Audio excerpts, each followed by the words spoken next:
Океј, да се представам прво, јас сум Ивица Антески, многумина, сега не се тука тие што мислам дека ме знаат, значи прв пат ме гледаат. Многумина ме знаат од други активности, многумина се прашуваат како завршив јас во тангото, сега ќе ви објаснам неколку работи кои се поврзани со тоа. Може да продолжиме со презентацијата. Значи, сега сме во интимна атмосфера тука, така да можеме да продолжиме така понатаму. Значи, оди понатаму.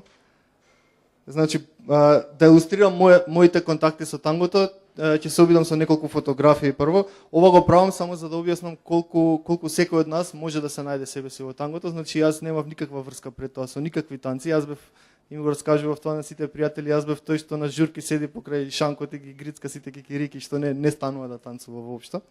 Значи, јас слушав heavy metal, слушав hard rock музика и така натаму. Оди понатаму.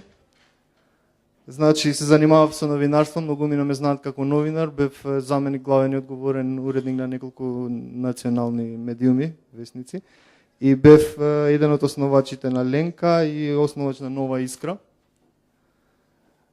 Исто така многумина ме знаат како активен блогер, мојот блог е Антиблог. Школата која што ја водам и која што заедно со мене работи и Веселинка која што е тука со мене, низ незините часови поминале околу 500 луѓе, сме правиле работилници заедно со аргентинката Мирта Тисеира.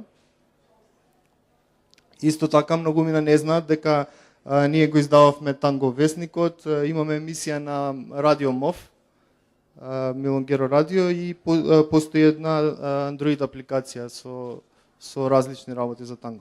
Значи, она што сакам да го кажам, и како што е насловена нашата презентација, е дека за тангото постојат многу стереотипи, многу луѓе не ги знаат, не ја знаат таа страна на тангото, значи сите ја знаат онаа страна на тангото што е поврзана со холивудските и сценски настапи за танго. Многумина кога ќе им спомнете танго им доаѓа на ум Танцот звездите и некои такви акробатски работи. Значи, историјата на тангото. Значи, тангото го создале луѓе кои што воопшто не биле ниту писмени, ниту интелектуалци, ниту моćни. Тоа биле луѓе кои што биле на работ на општеството, кои што биле на дното на општеството. Тангото е создадено некаде на почетокот на 19 век во Буенос Ајрес, кога откако британците изградуваат железница, во еден момент во Буенос Ајрес почнуваат да доаѓаат емигранти кои што бараат работа. Во Буенос Ајрес во тоа време имало работа на претек и имало многу високи плати, значи од цел свет почнуваат да доаѓаат емигранти. И во еден момент Буенос Ајрес се нашол во ситуација да има на 9 мажи и една жена. Значи во една таква ситуација се родило тангото. На почетокот танго меѓу себе, значи многу често се шири таа информација дека танго меѓу себе танцувале на почеток мажи. Меѓутоа тоа не е точно, ќе видите вакви фотографии каде што танцуваат мажи меѓу себе танго. Меѓутоа тие вежбале танго. Бидејќи немало доволно жени, тие морале меѓу себе да вежбаат за кога ќе дојде моментот да танцуваат со жена, да знаат да танцуваат. Исто така се шири многу често и дезинформација, мит, дека во суштина тангото настанало во борделите. Што не е точно. Тангото настанало во сиромашните квартови, таму каде што биле сиромашните, каде што биле неписмените, и тие немале начин да го промовираат тангото. Тие немале начин да ја напишат историјата на тангото. Историјата ја пишувале оние што биле писмени и оние што биле богати. А богатите доаѓале во контакт со сиромашните точно во борделите. И нивниот контакт со тангото било во борделите. Значи ова е една од тие непознати страни. Исто така, врати го претходниот, значи исто така, луѓето кои што танцувале танго, танцувале најчесто на улиците. Се случувало, значи луѓе кои што се од Буенос Ајрес ми раскажувале дека се случувало да земат неколку коли, да постават и да ја блокираат улицата од една страна и од друга страна и на улица да танцуваат танго. Значи немало салони, немало специјални места со дрвен под, како што ние сега бараме и така натаму. Значи едноставно на улица излегувале и танцувале танго. Значи тогаш земале, тоа биле претежно емигранти од Европа и со себе носеле инструменти што ги имале, гитари, флейти, и тогаш било популарно органито и свиреле она што го знаеле. Значи не постоело тогаш се уште танго како издефинирана култура и од тој микс на различни култури настанало тангото. Постоеле различни влијанија, меѓутоа да не навлегувам сега во тоа. Оваа снимка е малку подоцна, значи ова е фотографија на извадена од една од најстарите, односно според многумина најстара снимка на танго од филмот Четворицата јавачи на апокалипсата со Рудолф Валентино. Значи тоа е од 1921 година. А тангото во тоа време го презеле гаучосите. Гаучоси биле во суштина аргентинските каубојци, така да ги наречеме. Значи они и компадрито културата која што се ширела во градовите, тоа биле луѓе што ги имитирале гаучосите. Гаучосите биле во суштина луѓе кои што се занимавале со огледување на стока, на животни. Во градовите не постоеле такви луѓе, меѓутоа тие се сакале да се облекуваат како нив. Гледате како е облечен Рудолф Валентино со ние широки панталони, со појаси така натаму, и сакале да биле фактички каубојци во градовите.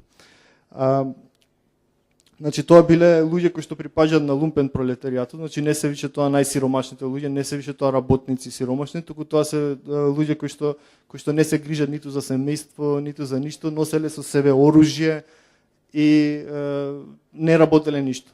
Значи тоа биле луѓе кои што припаѓале на лумпен пролетаријатот. И сега сакам да погледнеме еден дел, мал дел од снимка, ќе видите како изгледало во тоа време тангото.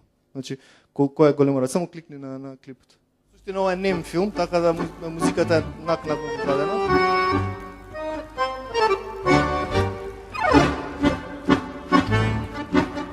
Станува збор за американски филм.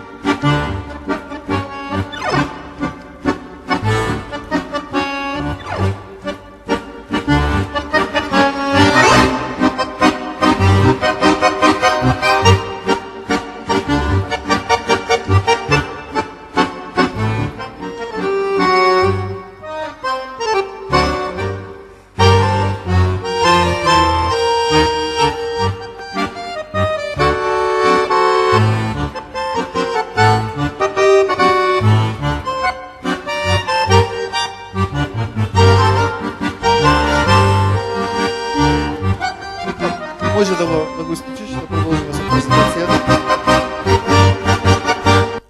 Значи ова е само дел од филмот, каде што се гледа најстарата верзија што е снимена на камера, на тоа како се танцува танго.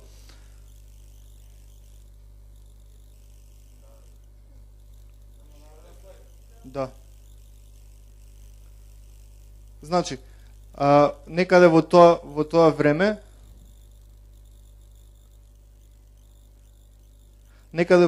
богатите слоеви го прифаќаат тангото и тангото влегува во големите салони со дрвени подови, со луксузно уредување. Тогаш настанува и првата тангоманија во светот, значи тоа станува збор некаде за раните 30-ти години, 20-тите и 30-тите години. Значи почнува да се шири на секаде тангото, посебно во Париз и во Италија. Значи убаво е да се спомене тука дека Италија и Аргентина имаат традиционално блиски врски. Ако размислите и денеска колку аргентинци имаат италијански имиња, земете го например Меси е италијанско презиме, и 99% од музичарите што свират танго музика имаат италијански презимиња. Земете го Пијацола например, што е еден најпознат. Во суштина Пијацола свири џез, меѓутоа се смета за танго.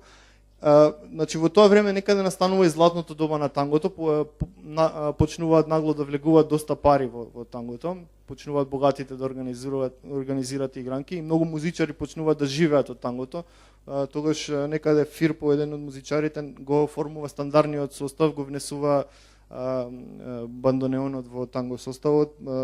Танго музиката во суштина се состои од 3 инструменти кои што се главни, значи бандонеонот, тоа е на армоника, пијаното и виолината.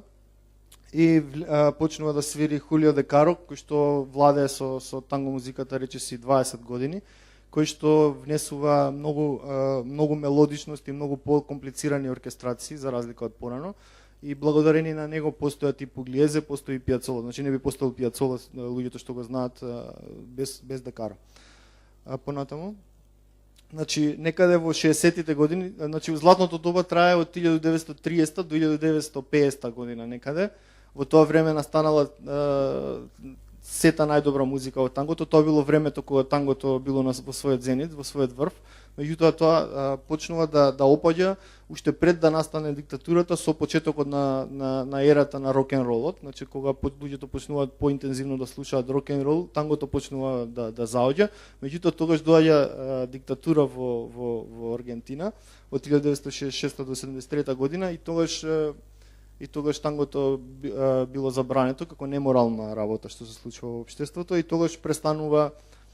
Една работа заборавив да кажам, значи првата тангоманија во светот престанува некаде во 40-тите години кога почнува во Европа, најпрво во Европа, потоа и во цел свет, Втората светска војна и луѓето престануваат да играат танго поради војната. После војната веќе некои други танци се популарни. Значи одиме понатаму. И по падот на диктатурата почнува Втора светска тангоманија некаде во 80-тите години и денеска може да кажеме дека танго не постои место во светот каде што не се игра танго. Значи може да ги вртиш сега слайдовите, значи составив една група на слики, значи Њу Йорк, Париз, Берлин, Истанбул, Виена, Москва, врти понатаму Токио, Белград, Скопје и ова се врати. И ова е една листа на вратиште му. Значи ова е една листа на градови каде што играат, значи ова е само ги набројав од оние места што ги знам, од каде што знам луѓе, затоа што кога патувам на настани, често среќавам луѓе, значи сум сретнал луѓе од сите овие места и постојат уште многу други места од каде што не сум сретнал луѓе. Меѓутоа знам дека постои танго сцена и таму. Значи тангото бидејќи премногу луѓе почнуваат да доаѓаат во тангото, станува и комерцијал. Значи сакам сега да представам неколку делови од тоа. Врти понатаму. Значи, аргентинците многу често патуваат во светот за да го продаваат тангото. И тангото станува производ за извоз. Значи, постојат танго селебрити. Значи, го гледате долу, ова е еден познат танго танчер, Чичо, Маријано Чичо. Чичо на шпански во Аргентина значи уствари дебел. Тој во суштина е дебел. Затоа така го викаат. И овие се некои звезди. Ова е Карлитос Еспиноза и Ноелија, ова долу е Себастијан Арсе. Значи ова се некои од нивните и они се гастарбајтери. Меѓутоа овие се првиот ешалон, оние најславните што се. И тие се прилично славни, кои што танцуваат танго како прашто ги знае овие.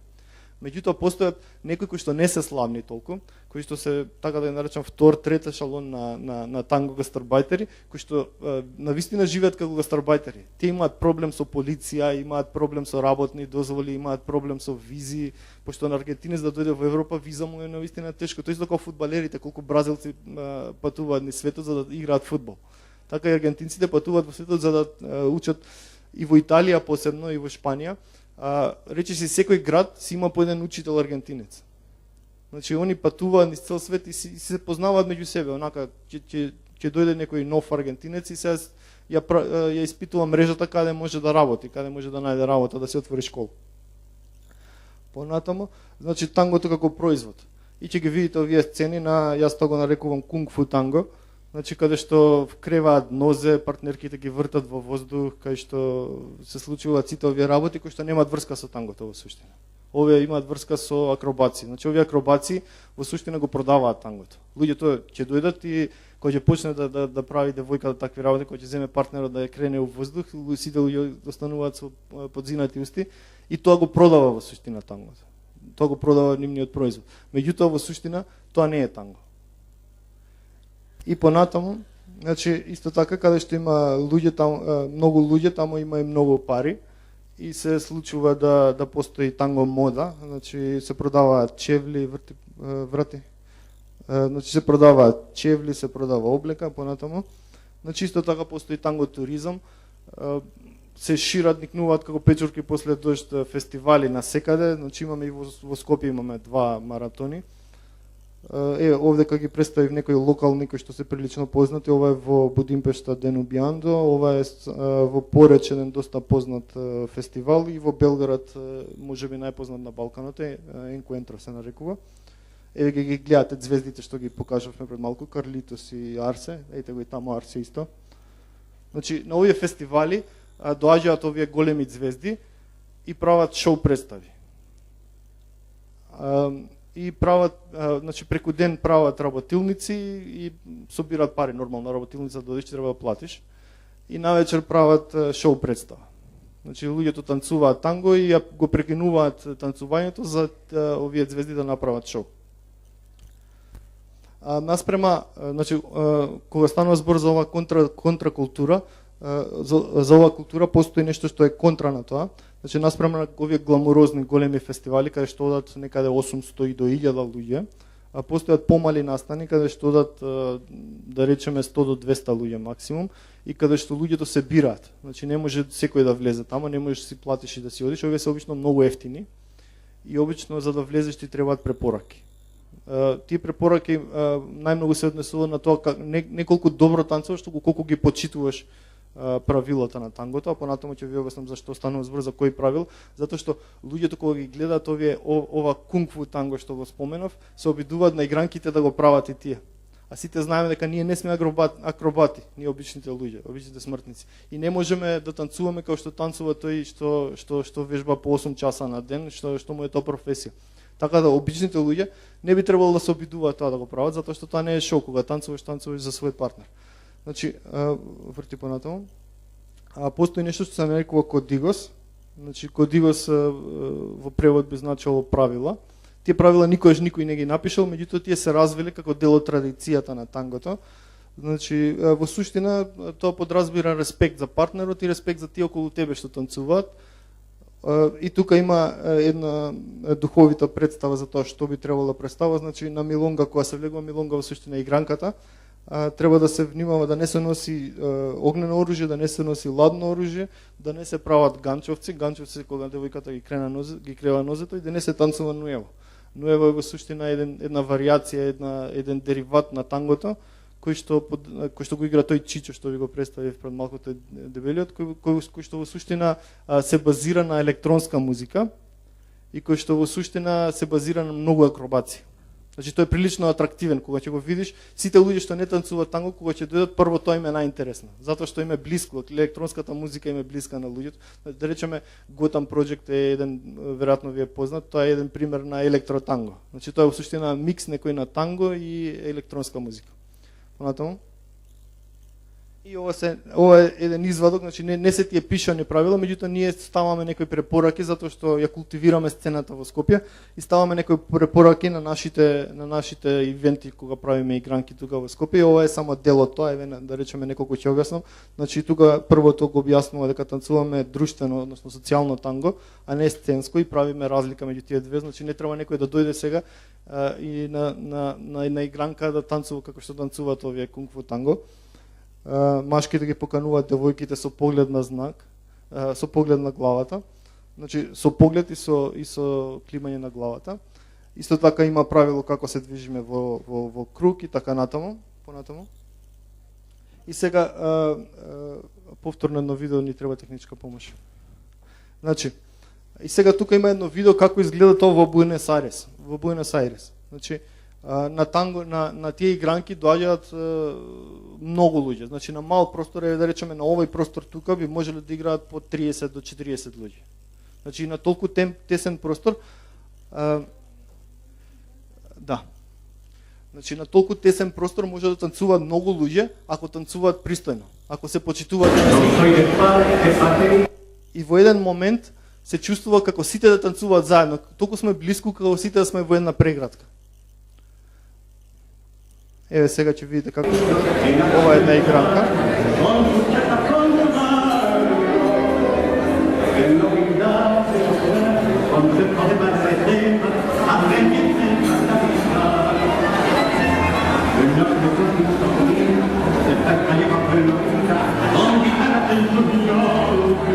Ова уште не е гужва, уште повеќе може да танцува.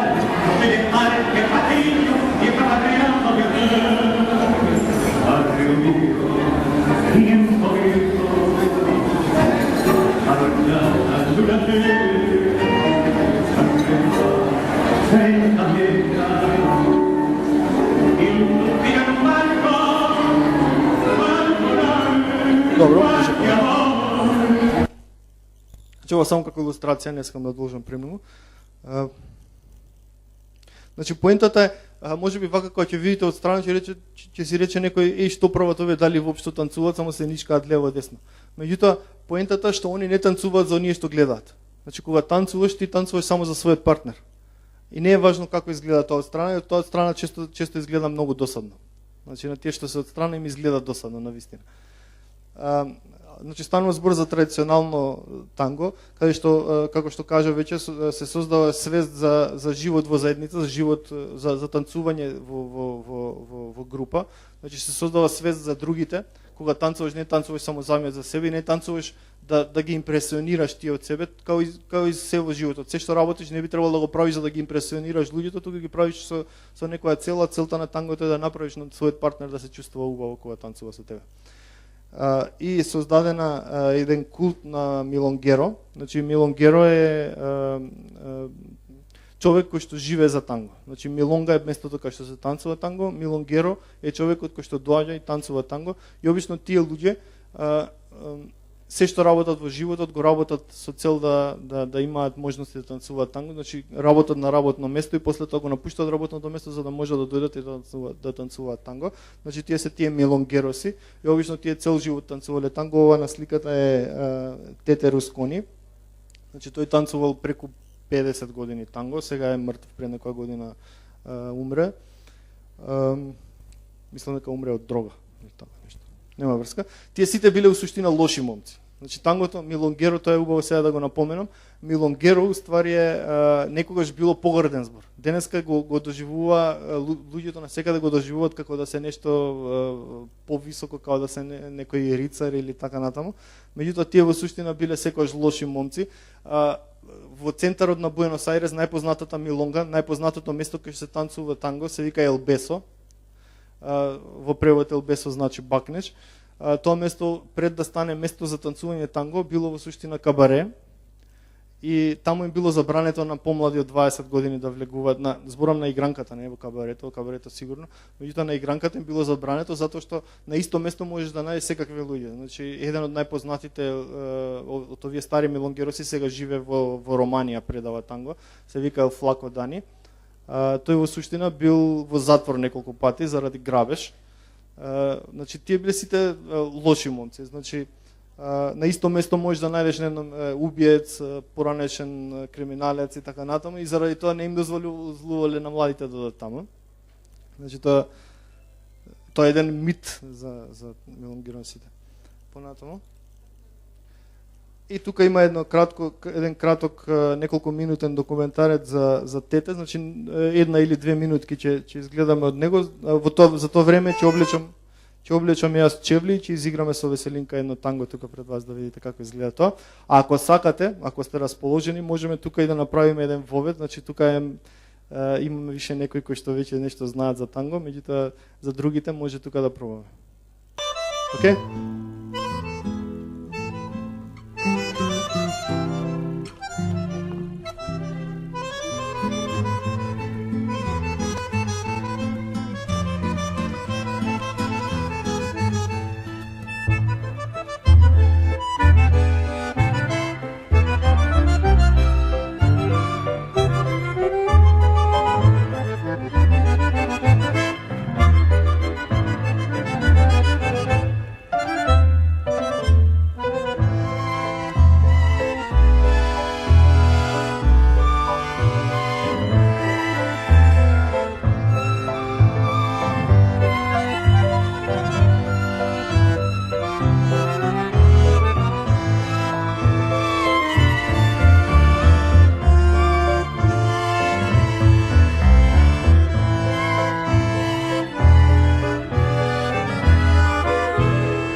Tiene que volar.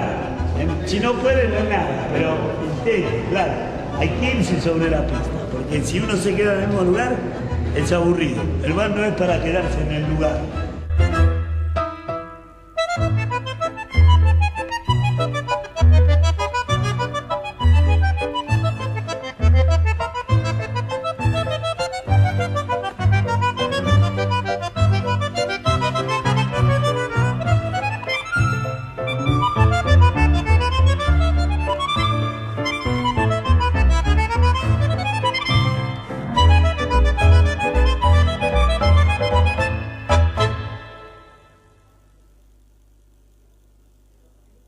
Bueno, yo nací en Pompeya, Moni Tabaré, a una cuadra del Centenario Tabaré.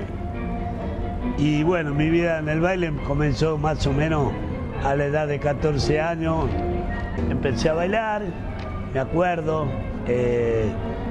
me enseñaba un bailarín muy grande, muy famoso, que todavía vive, y se llama Martín, que era de Pompeya. Muchas veces lo vi bailar y creo que estaba enamorado de su baile porque bailaba tan lindo, tan lindo. Y así empecé a ir a Milonga, a bailar en esa época un poco de tango, un poco de jazz, un poco de swing, un poco de boogie boogie. Fue en el tiempo del 48 que había las confiterías, donde empezaron a ver la historia del tango salón, porque hasta ahí, hasta antes de eso, los tangos eran el orillero, el canyengue y el fantasía.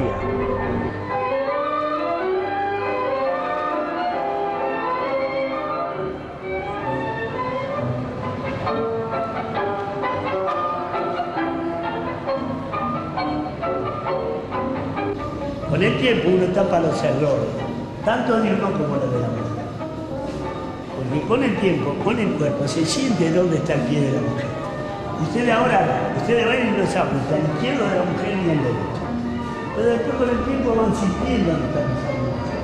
Porque los hombres son los que mandan a hacer el paso.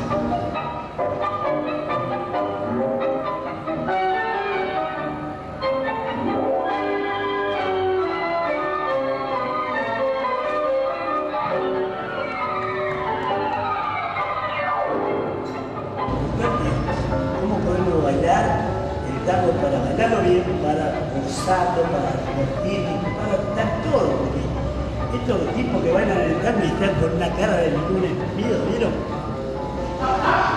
Sí, hacer un dibujo animado en la cara, pero no se pueden sonreír, no sé por qué.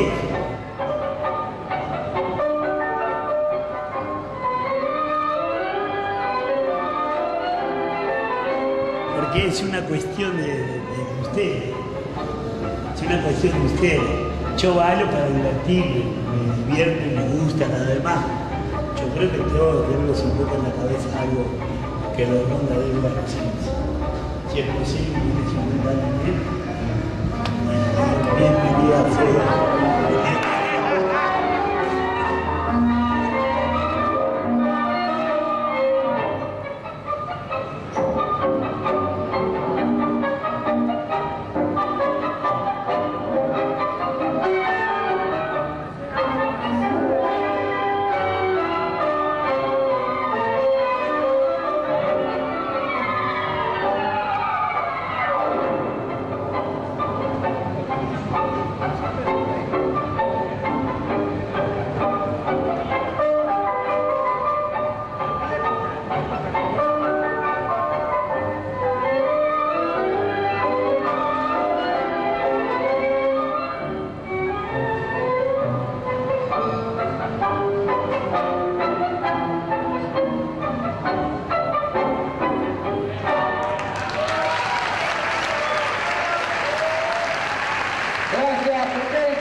He tomado el baile como una cosa excepcional por razones de que la música del baile me embriaga, diría, me pone especial.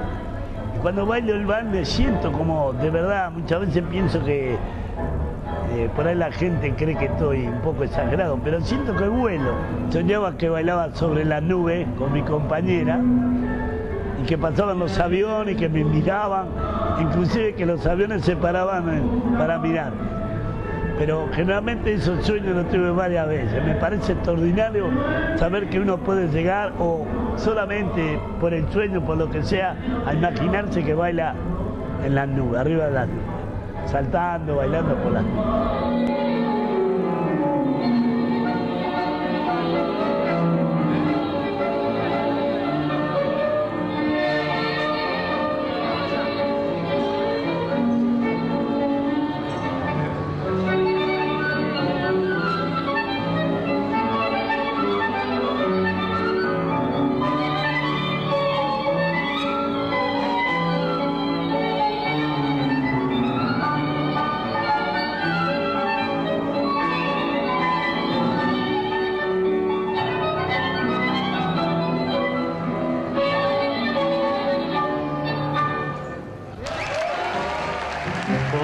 fama, por tu estampa, sos el malevo menta.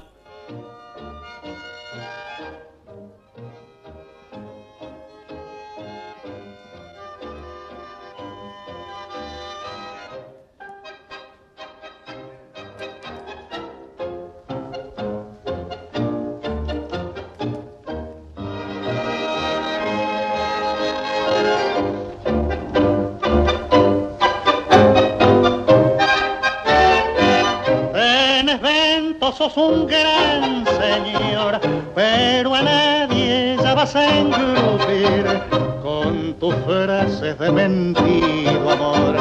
Perdes tiempo, ya podés seguir. Desde el pique viejo te juré la intención de hacerte el gigolo, pero yo que te conozco bien, golpea el portón viejito, salud, pobre serpiente, que la juventud no es flor para coger, la gloria que vos querés ofrecer, guarda la mejor, viví tu vejez, las chicas no son juguetes de amor, pero has de saber, tienen corazón, así que ya ves, bastón de bacán, piantale al placer, no hagas papelón.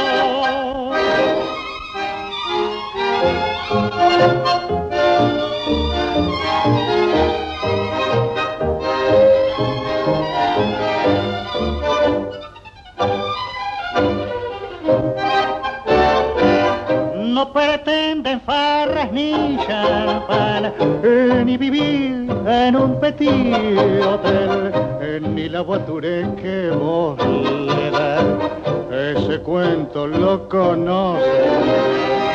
Y un consejo sano te daré, pa' ponerle al dialoguito fin, que compres un peine y te saqué del altillo el berretín. Las chicas no son juguetes de amor, pero has de saber, tienen corazón, así que ya ves, bastón de bacán, piantale al placer, no hagas papelón.